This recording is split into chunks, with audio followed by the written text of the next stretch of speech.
Rohini, Avinash, Teja big boss 8లో ఒక గ్రూప్గా ఆడుతున్నారని తెలిసిందే. ఆ గ్రూప్ పేరే ర్యాట్. అదేనండి. ఆర్ అంటే రోహిణి, ఏ అంటే అవినాష్, టీ అంటే టేస్టీ తేజ. వైల్డ్ కార్డ్స్గా బిగ్ బాస్లోకి ఎంట్రీ ఇచ్చి గ్రూప్గా ఆడుతున్న ఈ ముగ్గురు బిగ్ బాస్తోనే మైండ్ గేమ్ మొదలుపెట్టారా? అవుననే అనిపిస్తుంది. ఓటింగ్లో బాటంలో ఉండే వీరు టాస్క్లల్లో ఓటమితో త్వరగా ఎలిమినేట్ అవుతారు అని ప్రేక్షకులు భావించారు. మొన్న రోహిణి టాస్కులు గెలిచి మెగా చీఫ్ అయ్యి సత్తా చాటటం విశేషం. ఎలిమినేట్ అవ్వాల్సిన అవినాష్, నబీల్ గెలుచుకున్న ఎవిక్షన్ షీల్డ్ అవినాష్కి వాడటంతో సేవ్ అయిపోయాడు. ఈ మధ్య ఒక టాస్క్లో ఓడిపోవడంతో రోహిణి, తేజల మధ్య చర్చలో తమని తాము తక్కువ చేసుకుంటూ ఎంత ప్రయత్నించినా కమెడియన్స్ గెలవడం కష్టం. మనమింతే, మనకి అంత సీన్ లేదు, సర్దుకుపోయి కామ్గా ఉండాలి అన్నట్టుగా మాట్లాడుకోవటంతో బిగ్ బాస్ టీం నుండి సింపతి వచ్చింది.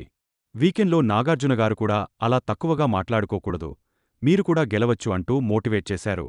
ఆ తర్వాత నామినేషన్స్ కోసం ఎలిమినేట్ అయిపోయిన సీత, సోనియా, శేఖర్ భాష, మణికంఠ, ఆదిత్య ఓంలని మళ్లీ హౌస్లోకి పిలిచి నామినేట్ చేయించారు. ఆశ్చర్యం ఏమిటంటే వారు అంతా ర్యాట్ గ్రూప్ని నామినేషన్స్లోకి రాకుండా చేశారు. దాని ఫలితం ప్రారంభం నుండి చక్కగా ఆడుతున్న యష్మి, ప్రేరణ, ప్రిస్విలు డేంజర్ జోన్లోకి వచ్చేశారు. యష్మి బలిపశువు అయ్యి ఎలిమినేట్ అయిపోయింది. బిగ్ బాస్ 8 సీజన్ ప్రజాదరణ పొందటంలో యష్మిది ఒక ప్రముఖ పాత్ర అని చెప్పక తప్పదు. రోహిణి, తేజలు సెంటిమెంట్ డైలాగ్లతో బిగ్ బాస్తో మైండ్ గేమ్ ఆడేసి తమకి అనుకూల వాతావరణం తయారుచేసుకున్నారు. వీరు గ్రూప్గా ఆడుతున్నా ప్రిస్వి, ప్రేరణ, యష్మిలను గ్రూప్ గేమ్ ఆడుతున్నారు అంటూ ఎటాక్ చేసి వారిని ఇరకాటంలో పెట్టేశారు. నిజానికి గ్రూప్ గేమ్ అందరూ ఆడుతున్నారు. ఇది ప్రతి సీజన్లో సాధారణంగా జరిగేదే. నిజ జీవితంలో కూడా గ్రూప్లని ప్రతి ఒక్కరూ ఎదుర్కొంటారు. ఇక్కడ ఒక విషయం గుర్తు చేసుకోవాలి. ఒకప్పుడు సోనియాని గ్రూప్ గేమ్ ఆడుతుంది అంటూ ఎటాక్ చేసి ఎలిమినేట్ చేయించిన యష్మి, ప్రేరణలు ఇప్పుడు అవే ఆరోపణలు ఎదుర్కోవటం కర్మ అనే అనుకోవాలి. ఒక్క సెంటిమెంట్ డైలాగ్తో ఇప్పుడు ర్యాట్ గ్రూప్లో రోహిణి, అవినాష్, తేజలలో ఒకరు టాప్ 5లో స్థానం సంపాదించినట్టే అనిపిస్తుంది. రోహిణి మెగా చీఫ్ గెలుచుకుంది కాబట్టి బహుశా ఆమె టాప్ 5లో ఉండవచ్చు. సీజన్ 3లో సెల్ఫ్ నామినేట్ అయ్యి ఎలిమినేట్ అయిపోయిన రోహిణి ఇప్పటివరకు నామినేషన్స్లోకి రాకపోవటం గమనార్హం.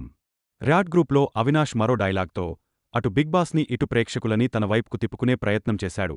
రఫ్గా, రౌడీలా ప్రవర్తించే వాళ్లు సేవ్ అవుతున్నారు, మంచివాళ్లు ఎలిమినేట్ అయిపోవటమేంటి అంటూ పాయింట్ అవుట్ చేశాడు. ఈసారి బహుశా బిగ్ బాస్ ర్యాట్ గ్రూప్ బుట్టలో పడకపోవచ్చు. ఏదేమైనా బిగ్ బాస్ తెలుగులో వైల్డ్ కార్డు ఎంట్రీస్ వలన మొదటి నుండాడుతున్న కంటెస్టెంట్స్కి నష్టమే జరుగుతుంది, అందులో సందేహం లేదు.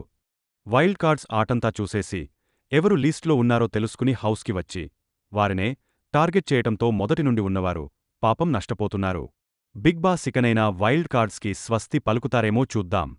ఇప్పటివరకు ఉన్న ఓటింగ్ ట్రెండ్స్ బట్టి టాప్ 5లో నిఖిల్, నబీల్, గౌతమ్లు ఉండే అవకాశముంది. అయితే వీకెండ్లో హోస్ట్ నాగార్జునగారు గౌతమ్కి మైల్డ్ కోటింగ్ ఇవ్వటంతో గౌతమ్ ఓటింగ్ కొంచెం పడిపోతుందేమో. టాప్ 5కి ఇంకా ఇద్దరికీ అవకాశముంది. విష్ణుప్రియ, ప్రేరణ, ప్రిస్విలో ఒకరు ఉండే అవకాశముంది. కమెడియన్స్లో ఒకర్ని టాప్ 5లో పెట్టాలని బిగ్ బాస్ భావిస్తే రోహిణి ఆ అవకాశం దక్కించుకోవచ్చు. అవినాష్, తేజలు తమ ఆటని మెరుగుపర్చుకుంటే వారు కూడా రోహిణి బదులు ఆ స్థానం పొందవచ్చు. అయితే రేస్టు ఫినాలేకి టాస్క్ పెట్టి ఒకరిని డైరెక్ట్గా టాప్ 5లో పెడితే టాప్ 5లో 5th ప్లేస్కి టఫ్ ఫైట్ ఉంటుంది. ఈ టాస్క్లో ప్రిస్వి గట్టిగా ప్రయత్నిస్తాడు అని ఊహించవచ్చు. టాప్ 5 బదులు టాప్ 6 పెట్టే అవకాశం కూడా ఉంది. ఇక 13వ వారం నామినేషన్స్లో 8 మంది కంటెస్టెంట్స్ ఉన్నారు. నిఖిల్, గౌతమ్, ప్రిస్వి, విష్ణుప్రియ, ప్రేరణ, టేస్టీ తేజ, అవినాష్ మరియు నబీల్. ఇప్పుడు వారి ఓటింగ్ ట్రెండ్స్ ఎలా ఉన్నాయో చూద్దాం.